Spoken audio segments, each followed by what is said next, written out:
ખેતરનું કદ ઘટતું ચાલ્યું છે. આપણે પહેલી પંચવર્ષીય યોજના લખી ત્યારે ખેતરનું કદ, ક્ષેત્રફળ એ 27,000 વર્ગ મીટર હતું. આજે 7,000 વર્ગ મીટર છે.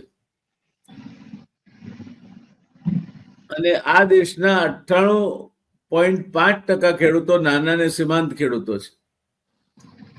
હવે કોઈની પાસે 2 વીઘા જમીન હોય, જો કે કચ્છમાં તો પ્રમાણમાં જમીન મોટી છે, પણ 2 વીઘા જમીન હોય ને બાહ્ય ભાગ પડે એમાં 1 વીઘો રહે ને વચ્ચેથી લાઈન પસાર થતી હોય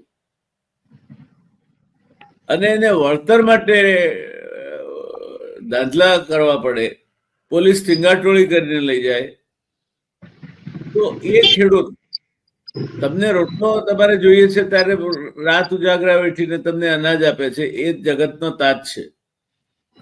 એના કારણે તમે ઉજળા છો. સરકારો એના કારણે આવે છે. કિસાન સંઘના આગેવાનો હોય કે બીજા કોઈ સંઘના આગેવાનો હોય, ખેડૂત આગેવાનો પણ ખેડૂત છે તો છે, ખેડૂત નથી તો એમના અસ્તિત્વનો કોઈ પાયો જ નથી.